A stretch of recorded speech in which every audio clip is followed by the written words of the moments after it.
12. Moving still. For days, when I got home from school, I found Papa lying flat and complaining about not being able to pick cotton because his back was killing him. He often talked about leaving Corcoran and going back to Santa Maria, but he kept changing his mind, hoping to get better. He constantly worried that we would not have enough money saved at the end of the cotton season to carry us over the winter months. It was already the end of December, and Roberto, my older brother, was the only one working. Mama stayed home to take care of Papa, Rora, and Ruben. My other two younger brothers, Torito and Trumpita, went to school with me, and on weekends when it did not rain, we went to work with Roberto. The only cotton left for us to harvest was la bola, the leftovers from the first picking, which paid 1.5 cents a pound. But one day when I got home, Papa did not complain about anything, not even his back. As soon as I entered the cabin, he strained to straighten up from the mattress that lay on the floor and exclaimed, "Mijo, are you all right?" "Sí, Papa," I responded, wondering why he looked so worried. "Gracias a Dios," he said. "La migra swept through the camp about an hour ago, and I didn't know if the immigration officers searched your school too." Mama must have noticed the fright in my eyes when I heard the word migra, because she immediately came and hugged me. That word evoked fear ever since the immigration raid in Tent City, a labor camp in Santa Maria where we sometimes lived. It was a Saturday, late afternoon. I was playing marbles with Trampita in front of our tent when I heard someone holler, "La migra! La migra!" I looked over my shoulder and saw several vans screech to a halt, blocking the entrance to the camp. The van's doors flew open. Out dashed armed men dressed in green uniforms. They invaded the camp, moving through tents, searching for undocumented workers who ran into the wilderness behind the camp, trying to escape. Many, like Doña Maria, La Curandera, were caught, herded, and hauled away in the Border Patrol vehicles. A few managed to get away. We were lucky. Mama and Roberto had gone to town to buy groceries. Papa showed the officers his green card that Ido had helped him get, and they did not ask about Trampita or me. When Roberto came home from work that evening, Papa and Mama were relieved to see him. "You didn't see La Migra?" Papa asked.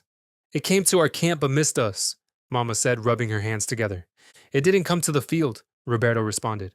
"So you didn't go out with La Migra?" Papa said jokingly, trying to ease the tension. Roberto went along with Papa's joke. "No, Papa, she's not my type," he answered. We all laughed nervously. When Papa stopped laughing and bit his lower lip, I knew what was coming. "You have to be careful," he warned us, waving his index finger at Roberto and me. "You can't tell a soul you were born in Mexico. You can't trust anyone, not even your best friends. If they know, they can turn you in." I had heard those words so many times, I had memorized them. "Now, where were you born, Panchito?" he asked in a firm tone, giving me a piercing look. "Colton, California," I answered. "Good, mijo," he said. Roberto then handed Papa the money he had earned that day. Papa clenched his fists, looked away toward the wall and said, "I am useless. I can't work. I can't feed my family. I can't even protect you from La Migra." "Don't say that, Papa," Roberto answered. "You know that's not so." Papa glanced at Roberto, lowered his eyes, and asked me to bring him the small silver metal box where he kept our savings. When I brought it, he sat up slightly, opened it, and counted the money inside. "If I work in Santa Maria, we might be able to get through this winter with what we've saved," he said worriedly. "But what if my back won't let me?" "Don't worry, Papa," Roberto responded. "Panchito and I can find work in Santa Maria thinning lettuce and topping carrots." Seeing this as a chance to persuade my father to leave Corcoran, and knowing I was anxious to return to Santa Maria, Mama winked at me and said to Papa, "Roberto is right, viejo. Let's leave. Besides, the immigration may come around again. It's safer living in Santa Maria." After a long pause, Papa finally said, "You're right. We'll go back to Bonetti Ranch tomorrow morning." Like swallows returning to Capistrano, we would return to our nest, Bonetti Ranch in Santa Maria, every year after the cotton season was over in Corcoran. The ranch became our temporary home. We had lived there in barracks 8 months out of the year, from January through August. Ever since Tent City, the farm labor camp, had been torn down. The ranch was located on East Main Street but had no address. Most of the residents were Mexican field laborers who were American citizens or had immigrant visas like Papa. This made the ranch relatively safe from Border Patrol raids. I was so excited about going back to Bonetti Ranch that I was the first one up the following morning. After we packed our belongings and loaded them into the car, we headed south to Santa Maria. I could hardly contain myself. Roberto and Trampito were excited too. I imagined this was how kids felt when they talked about going away on vacation. Papa could not drive because of his back pain, so Roberto drove. The trip took about 5 hours, but it seemed like 5 days to me. Sitting in the back seat, I opened the window and stuck my head out, looking for road signs saying Santa Maria. "Can't you go faster?" I asked impatiently, poking Roberto in the back. "Sure, if you want us to get a ticket," he responded. "That's all we need," Papa said, chuckling. "If that happens, we may just as well turn ourselves into La Migra." I immediately closed the window and sat back without saying a word. After traveling for a couple of hours, Mama suggested we stop to have lunch, which she had prepared that morning. I was hungry, but I did not want to waste time. "We can eat in the car," I said, hoping my little sister and brothers would go along with my idea. "What about Roberto? He can't eat and drive," Papa responded. We stopped by the side of the road to eat. Papa slowly got out of the car, holding onto Roberto's arm and mine. He lay on the ground and stretched his back. I gobbled my 2-egg and chorizo tacos and, making sure Papa was not looking, signaled to Roberto to hurry. "Ya pues, Panchito," he said, a bit annoyed. "I am almost finished." After lunch, we continued our trip. The closer we got to Santa Maria, the more excited I became because I knew where we were going to live for the next several months. I especially looked forward to seeing some of my classmates in the 8th grade at El Camino Junior High. I had not seen them since last June when school ended. I wonder if they'll remember me, I thought to myself. As we drove by Nipomo, the last town before Santa Maria, my heart started pounding. And as soon as I saw the Santa Maria Bridge, which marked the entrance to the city limits, I yelled out, "We're here! We're here!" Trampita and Torito also began to cheer and woke up Ruben, who had fallen asleep. Mama looked at us and laughed. "Se han vuelto locos," Papa said, smiling and gesturing with his hand that we had gone crazy. Once we crossed the cement bridge, which went over a dry riverbed for a quarter of a mile, I stretched my neck and tried to pinpoint the location of Bonetti Ranch. I knew it was near where Tent City used to be, about a mile south of the city dump. The highway became Broadway and went right through the center of the town. When we got to Main Street, Roberto turned left and drove east for about 10 miles. Along the way, I kept pointing out places I recognized: Main Street School, Cress, the 5 and Dime store, the Texaco gas station where we got our drinking water, and the hospital where Torito stayed when he got sick. We then crossed Suey Road, which marked the end of the city limits and the beginning of hundreds of acres of recently planted lettuce and carrots. When we turned into Bonetti Ranch, I noticed nothing had changed from the year before. We were greeted by dozens of stray dogs. Roberto had to slow down the carcachita to a crawl to avoid hitting them, and to dodge the deep potholes in the dirt path that circled the front of the barracks. A few of the dogs belonged to the residents, but most of them had no owners. They slept underneath the dwellings and ate whatever they found in the garbage. But they were never alone. They were plagued by hundreds of bloodthirsty fleas. I felt sorry for them and wondered if they were bothered by the fleas as much as I was when they invaded our bed at night.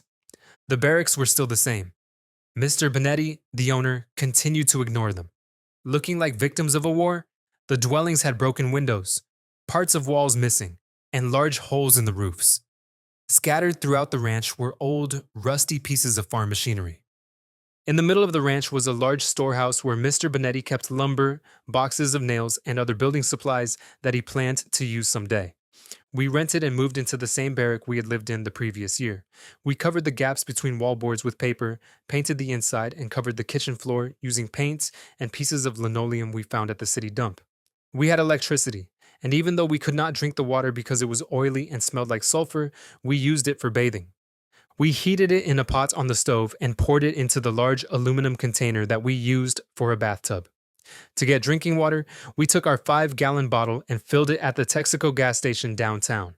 Along the front edge of our barrack, Roberto planted red, pink, and white geraniums. Around them, he built a fence and painted it, also using supplies from the city dump. To the right of our house, a few yards away, stood 3 large empty oil barrels that served as garbage cans for the residents. Mr. Bonetti periodically burned the garbage and hauled the remains to the city dump in his truck. Behind our barrack was the outhouse that we shared with 2 other families. Sometimes, on rainy days, the earth underneath would shift and tilt the toilet to one side, making it difficult to balance inside. Mr. Bonetti nailed a rope to the sidewall inside to give us something to hold on to. The week after we arrived in Santa Maria, we enrolled in school. Roberto started the 10th grade at Santa Maria High School for the first time that year. Trampita and Torito resumed elementary school at Main Street School. At El Camino Junior High, I continued the 8th grade, which I had started in Corcoran the first week of November after the grape season was over. Ruben and Rora were still too young for school. Mama stayed home to take care of them. Even though this was my first time in the 8th grade at El Camino, I did not feel too nervous. I remembered a few of the kids in my class because they had been in my 7th grade class the year before. Some I hardly recognized. They had grown taller, especially the boys. I had stayed the same, 4 feet 11 inches. I was one of the smallest kids in the school. I liked my 2 teachers. I had Mr. Milo for math and science in the mornings and Miss Ellis for English, history, and social studies in the afternoons. In history, we concentrated on the U.S. government and the Constitution. I enjoyed Mr. Milo's class the most because I did better in math than in English. Every Thursday, Mr. Milo gave us a math quiz, and the following day, he arranged our desks according to how well we did on the test. The student with the highest score had the honor of sitting in the front seats, first row. Sharon Ito, the daughter of the Japanese sharecropper for whom we picked strawberries during the summer, and I alternated taking the first seats, although she sat in it more often than I did. I was glad we did not have the same seating arrangement for English. As days went by, Papa's back did not get better, and neither did his mood. Mama, Roberto, and I took turns massaging him with Vicks Vapor Rub. When he was not complaining about not being able to work, he lay in bed, motionless with an empty look in his eyes. He took a lot of aspirins, ate very little, and hardly slept during the night. During the day, when he was exhausted, he took short naps. Early one evening, when Papa had dozed off, Mama took Roberto and me aside. "I don't think your Papa can work in the fields anymore," she said, rubbing her hands on her apron. "What are we going to do?" After a long pause, Roberto answered, "I've been thinking about getting a job in town. I'm tired of working in the fields." "Yes, a job that is year-round," Mama said. "That's a good idea," I said enthusiastically. "Then we won't have to move to Fresno again." "Maybe Mr. Sims can help me," Roberto said. "Who's Mr. Sims?" Mama asked. "He's the principal of Main Street School," I answered. "Remember, he gave me a green jacket." Trying to help her memory, Roberto added, "He also bought me a pair of shoes when he saw mine were worn out." I was in the 6th grade. "Ah, sí, es muy buena gente," Mama said, finally recalling who he was. Mr. Sims agreed to help Roberto find a part-time job in town. He told my brother he would let him know when he found something. Meanwhile, Roberto and I continued working, thinning lettuce and topping carrots, after school and on Saturdays and Sundays. Several days later, Mr. Sims told Roberto that he had found a job for him. He set up an appointment for my brother to see the owner of the Buster Brown shoe store on Broadway that Saturday afternoon. Roberto, Mama, and I were very excited. Early Saturday morning, Roberto and I headed for work thinning lettuce. As he drove, Roberto could not stop talking about his new job at the shoe store. His appointment that afternoon seemed a long time away. To make the hours in the field go by faster, we decided to challenge ourselves. We marked a spot in our rows, about a third of the way in, to see if we could reach it without straightening up. "Ready? Go," Roberto said. I stooped over and began thinning with my 6-inch hoe. After about 20 minutes without rest, I could no longer stand the pain in my back. I dropped to my knees and continued thinning without stopping. As soon as I reached the marked spot, I fell over. Roberto did too. "We did it," I said out of breath, "but my back is killing me." To ease the pain, I lay flat on my stomach in the furrow, and Roberto pressed down on my back with his hands. I felt relief as my spine cracked. "You're getting old, Panchito. Let's rest," Roberto said, laughing. I chuckled between moans. Roberto lay on his stomach next to me. I turned over on my back and looked up at the gray sky. The dark clouds threatened rain. "I am tired of moving every year," Roberto said, picking up small dirt clods and tossing them. "Me too," I said. Then, following a moving cloud with my eyes, I asked, "Do you ever wonder what we'll be doing 10 or 20 years from now? Or where we'll be living?" Looking around to make sure no one was listening, Roberto whispered, "If we don't get deported." Then he added confidently, "In Santa Maria, of course. I can't imagine living anywhere else. What about you?" Recalling the different labor camps we lived in, I answered, "I don't want to live in Selma, Visalia, Bakersfield, or Corcoran." After thinking about it for a while, I said, "I like Santa Maria. So if you decide to live here forever, I will too. Right after lunch, Roberto left work to clean up and keep his appointments. I continued working and thinking about Roberto's new job. Every few minutes, I straightened up to give my back a rest. This is our chance to stay in Santa Maria all year and not move to Fresno to pick grapes and miss school, I said to myself.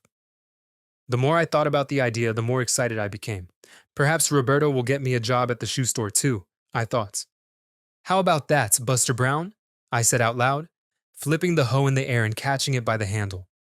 Just as I finished my row, it started to rain. I ran for cover under a pepper tree and waited for Roberto. When he returned to pick me up, his mood was darker than the sky. What's the matter? I asked. You didn't get the job. Roberto shook his head. No, I got the job, he said, but not working at the store. Doing what then? I asked impatiently. Cutting his lawn. Once a week, Roberto answered sadly. His lips quivered. Oh no, I exclaimed, throwing my hoe on the ground in anger. Roberto cleared his throat, wiped his eyes with his shirt sleeve, and said, I'm going to see Mr. Sims after school on Monday. Maybe he can suggest something else. He picked up my hoe and handed it to me. Don't lose faith, Panchito, he said, putting his arm around me. Things will work out. On Monday morning, my mind was not on school. I kept worrying about Papa and thinking about Roberto. I hope he gets a job, I thought. But what if he doesn't? No, he will, I said to myself. To make things worse, that afternoon Miss Alice gave our class an assignment I was not expecting. I am passing out an important part of the Declaration of Independence that I want you to memorize, she said, counting the number of sheets to hand out in each row. Her announcement evoked a series of moans and groans from the class. Now, there is no need for that, she said, smiling. The part I want you to know by heart is very short. Once everyone had the sheet of paper, she read the first few lines to the class. We hold these truths to be self-evident, that all men are created equal, that they are endowed by their Creator with certain inalienable rights, that among these are life, liberty, and the pursuit of happiness, that to secure these rights, governments are instituted among men, deriving their just powers from the consent of the governed. You see, it's not difficult. You can recite it to me independently or, for extra credit, in front of the class. We were to let her know our preference the following week. For me, there was only one choice, to recite it to her privately. I did not want to get in front of the class and risk being laughed at because of my Mexican pronunciation. I know I had a thick accent, not because I heard it myself, but because kids sometimes made fun at me when I spoke English. I could not take the chance of having this happen in front of the whole class, even though I wanted to get the extra credit. That afternoon after school, I took the bus home. On the way, I tried to memorize the lines of the Declaration of Independence, but I had trouble concentrating. I kept wondering what Mr. Sims told Roberto. When I got home and saw the carcachita, I knew Roberto was already there. I rushed in. Papa, Mama, and Roberto were sitting at the kitchen table. What happened? Tell me, I said excitedly. What do you think? Roberto asked, trying to conceal his smile. I glanced at Papa and Mama. They were beaming. You got the job, I cried out. Yes, Mr. Sims offered me the janitorial job at Main Street School, he answered, grinning from ear to ear. It's a year-round job, Mama said, looking at Papa. Being careful with his back, Papa stood up slowly and hugged her gently. He then turned to Roberto and said, Education pays off, mijo. I'm proud of you. Too bad your mama and I didn't have the opportunity to go to school. But you've taught us a lot, Papa, I answered. I had not seen Papa that happy for weeks. After supper, I sat at the table to do my homework. I was so excited about Roberto's new job that it was difficult to focus. But I was determined to memorize the lines from the Declaration of Independence and recite them perfectly, without forgetting a single word. I took the text and broke it down, line by line. I looked up in the dictionary the words I did not know: self-evident, endowed, inalienable, and pursuit. I added them to the list of English words I kept in my new black pocket notepad. I had gotten in the habit of writing down a different English word and its definition every day and memorizing it. After I looked up the meaning of the words, I wrote the entire text in my notepad in tiny letters. We hold these truths to be self-evident, that all men are created equal. I went over the first line many times until I memorized it. My plan was to memorize at least one line a day so that I could recite it on Friday of the following week. On Wednesday after school, Roberto drove to El Camino Junior High to pick me up so that I could help him clean Main Street School. It was starting to rain. When we arrived at the school, we headed down to the basement to the janitor's room to get the cleaning carts. It held a large cloth trash bag, a dust broom, a sponge, and toilet supplies. As we entered the first classroom we were to clean, it brought back memories. It was the same room I had been in the first grade, when I had Miss Scalapino. Everything looked the same except that the desks and chairs seemed a lot smaller. I sat down at the teacher's desk, took out my notepad, and read the second and third lines I needed to memorize. They are endowed by their creator with certain inalienable rights, that among these are life, liberty, and the pursuit of happiness. I went over to the cart, picked up the wet sponge, and began wiping the blackboard as I recited the lines in my head. Thunder and lightning interrupted my concentration. I looked out the window. It was pouring rain. Through the reflection on the window pane, I could see Roberto behind me dust mopping the floor.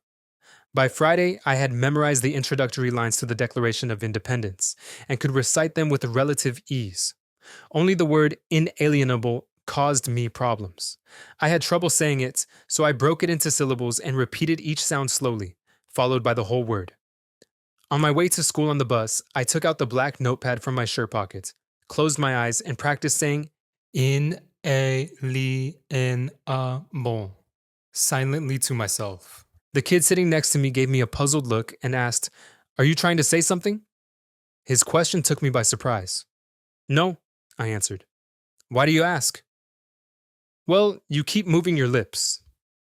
A bit embarrassed, I told him what I was doing.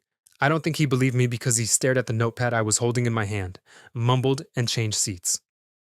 The school day started out just right. In the morning, Mr. Milo returned the math exams to the class and asked us to rearrange our seats according to our scores. I sat in the first seat in the first row. This was definitely a good sign. I even looked forward to my recitation in Miss Alis's class that afternoon. At 1 o'clock, right after lunch, I was the first one in Miss Alis's classroom. I sat at my desk and went over the recitation in my mind one last time. We hold these truths to be self-evident, that all men are created equal, that they are endowed by their creator with certain inalienable rights, that among these are life, liberty, and the pursuit of happiness. I checked the text in my notepad to make sure I had not forgotten anything. It was perfect. Feeling confident, I placed the notepad inside the desk and waited for the class to start. After the bell rang and everyone was seated, Miss Alice began to take roll. She was interrupted by a knock at the door. When she opened it, I could see Mr. Denevy, the principal, and a man standing behind him. The instant I saw the green uniform, I panicked. I wanted to run, but my legs would not move. I began to tremble and could feel my heart pounding against my chest as though it wanted to escape too. Miss Alice and the immigration officer walked up to me. Putting her hand on my shoulder and looking up at the officer, she said sadly, "This is him." My eyes clouded. I stood up and followed the immigration officer out of the classroom and into his car marked Border Patrol. I sat in front of the seats as the officer drove down Broadway to Santa Maria High School to pick up Roberto.